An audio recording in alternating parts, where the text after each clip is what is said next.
और अब देखिए खबरें तेज रफ्तार से। प्रधानमंत्री नरेंद्र मोदी ने वीडियो कॉन्फ्रेंसिंग के जरिए 30वें राष्ट्रीय महिला आयोग के स्थापना दिवस के कार्यक्रम में हिस्सा लिया। इस कार्यक्रम में पीएम मोदी ने कहा, देश के विकास में महिलाओं का बड़ा योगदान। पीएम बोले, भारत की ताकत छोटे उद्योग मुद्रा योजना ने महिलाओं को बनाया सशक्त। पीएम मोदी ने यूपी के मतदाताओं से किया संवाद, कहा यूपी में 5 साल पहले व्यापारी लूटता था, बेटी घर से निकलने में घबराती थी, अपराधी सरेआम घूमते थे। इस दौरान पीएम ने कहा, लूटपाट, हत्या, संपत्ति पर अवैध कब्जा ये समाजवाद की परिभाषा थी। 5 साल में सपा ने प्रदेश को तबाह करके रख दिया था। पीएम ने कहा, इन 5 साल में योगी जी के नेतृत्व में यूपी सरकार ने पूरी ईमानदारी से, पूरी निष्ठा से आपकी सेवा करने का प्रयास किया। यूपी के विकास का प्रयास भी जारी है। आगरा में सीएम योगी ने कहा, समाजवादी पार्टी, कांग्रेस, बहुजन समाज पार्टी में आपराधिक छवि के प्रत्याशियों को टिकट देने की होड़। मुजफ्फरनगर के दंगे से सपा की टोपी रंगी हुई है।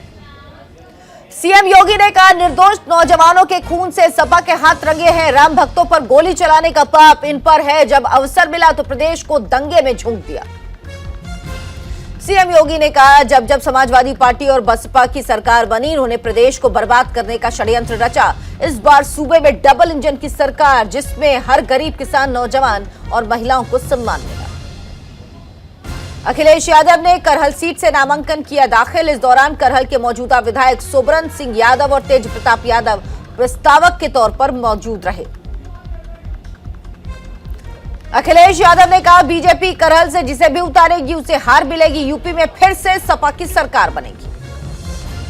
अखिलेश यादव ने कहा, करहल विधानसभा क्षेत्र घर के पास का घर है। नेताजी और समाजवादी पार्टी का करहल से पुराना रिश्ता। मुझे उम्मीद कि यहां के लोग नकारात्मक राजनीति करने वालों को हराएंगे। नोएडा में कांग्रेस महासचिव प्रियंका गांधी वाड्रा ने अपने घर घर चुनाव प्रचार अभियान के दौरान कालीबाड़ी मंदिर में पूजा अर्चना की। उत्तर प्रदेश में कांग्रेस ने जारी की 6 उम्मीदवारों की लिस्ट। मुनव्वर राणा की बेटी को उन्नाव की पूर्वा से मिला टिकट। पंजाब के मुख्यमंत्री चरणजीत सिंह चन्नी ने बरनाला के भदौड़ विधानसभा के लिए नामांकन दाखिल किया।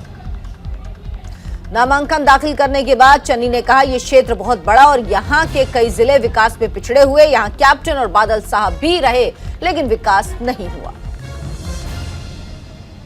पंजाब के पूर्व मुख्यमंत्री प्रकाश सिंह बादल ने लंबी विधानसभा से अपना नामांकन किया दाखिल। पंजाब में शिरोमणि अकाली दल के अध्यक्ष सुखबीर सिंह बादल ने जलालाबाद से अपना नामांकन दाखिल किया। हरसिमरत कौर बादल ने कहा, लोगों ने एक नई सरकार बनाने का मन बनाया। लोग दिल्ली से आकर पंजाब के ऊपर राज करना चाह रहे और पंजाब के हित को पीछे और अपने हित को आगे रखना चाह रहे। पूर्व मुख्यमंत्री कैप्टन अमरिंदर सिंह ने पटियाला से अपना नामांकन किया दाखिल। इस दौरान उनके साथ पंजाब भाजपा प्रभारी गजेंद्र सिंह शेखावत भी मौजूद रहे। कैप्टन अमरिंदर सिंह ने कहा, सभी जानते हैं चन्नी की लड़ाई सिद्धू के साथ है, तो वो लड़ते रहें, किसी को घबराहट होती है। पंजाब को सुरक्षित सरकार की जरूरत। मुख्यमंत्री चेहरे पर अभी फैसला नहीं हुआ।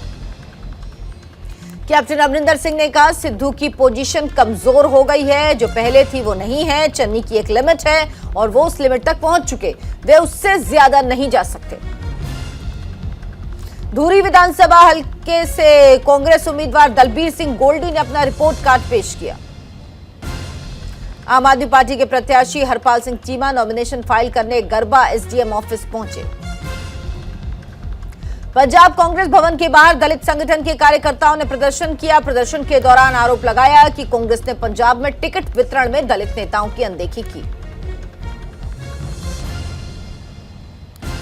पंजाब कांग्रेस भवन के बाहर बैठे दलित संगठन के कार्यकर्ताओं ने प्रदर्शन किया। आरोप था कि कांग्रेस ने पंजाब में टिकट वितरण में दलित नेताओं की अनदेखी की।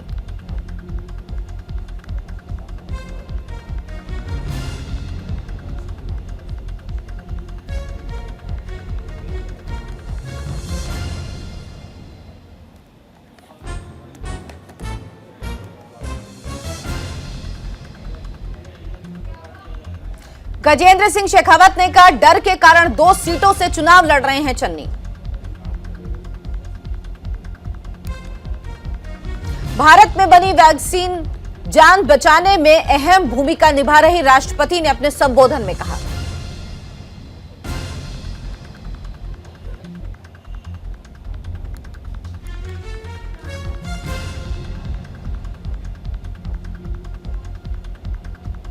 राष्ट्रपति ने कहा सरकार गरीब की गरिमा बढ़ाने का काम कर रही। 2 करोड़ से अधिक पक्के घर गरीबों को मिले। आवास योजना के तहत 1 करोड़ से ज्यादा घर स्वीकृत किए गए।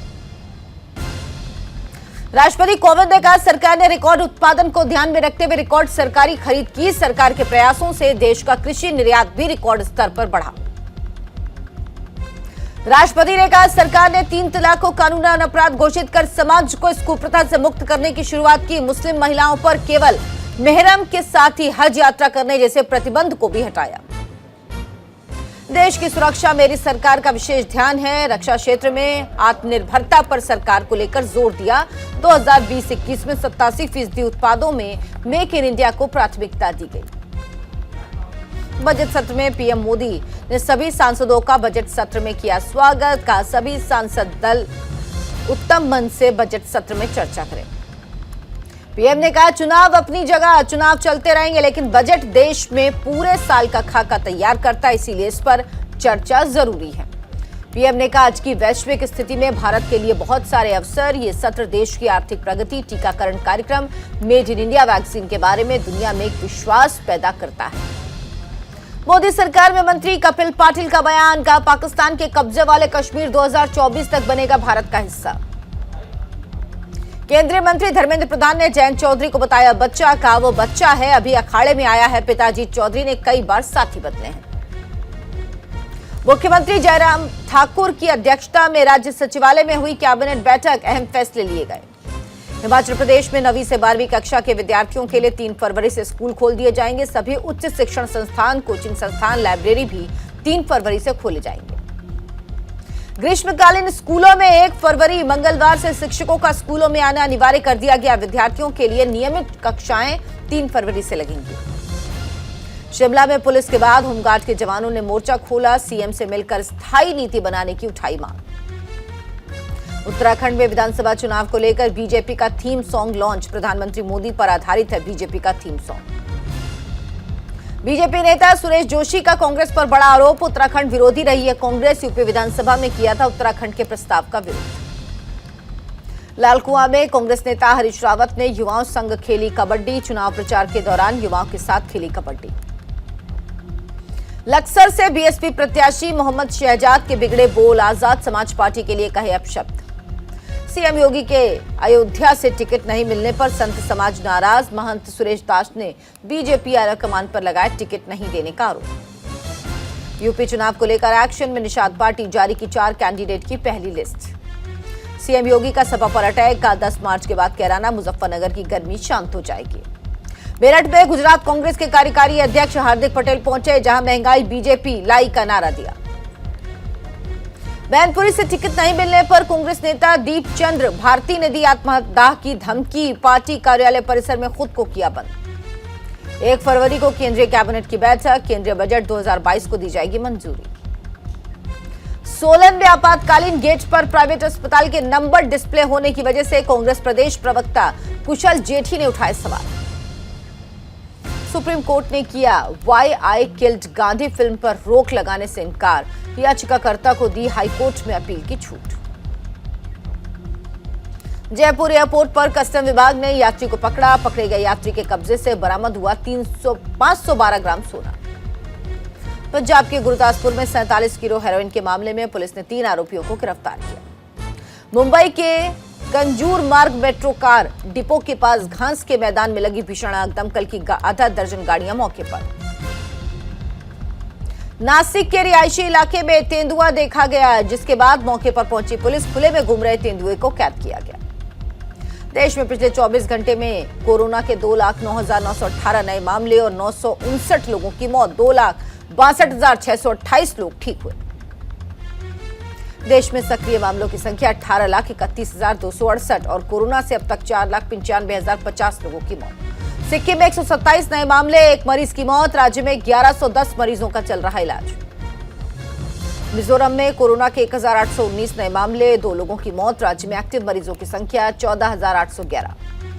जम्मू कश्मीर में संक्रमण के 4,615 नए मामले और 7 लोगों की मौत। प्रदेश में कोरोना के 40,270 मरीजों का इलाज चल रहा। गुजरात में कोरोना के 9,395 नए मामले आए और 30 संक्रमितों की मौत। प्रदेश में कोरोना के 91,230 एक्टिव मरीज। तेलंगाना में संक्रमण के 2484 नए मामले आए, एक मरीज की मौत। प्रदेश में कोविड के 38,723 मरीजों का इलाज चल रहा है। दिल्ली में कोरोना के 3,674 नए मरीज, 30 लोगों ने हारी जिंदगी की जंग। नोएडा में कोरोना से एक दिन में 364 लोग संक्रमित, 762 लोगों ने जीती कोविड से जंग। उत्तराखंड में कोविड के एक दिन में 2184 संक्रमित मिले, 5 लोगों ने दम तोड़ा। मुंबई में 1160 नए कोरोना संक्रमित मरीज, 2530 मरीज ठीक हुए, 10 लोगों ने गंवाई जान। आंध्र प्रदेश में बीते 24 घंटे में मिले 10,310 नए कोरोना केस, 12 की मौत। गोवा में कोरोना के 826 नए मरीज, 7 की मौत।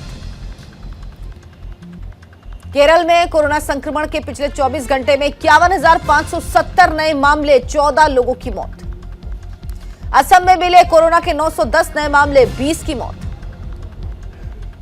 पश्चिम बंगाल में कोरोना वायरस के 3,427 नए मरीज, 9,750 लोग डिस्चार्ज, 33 की मौत।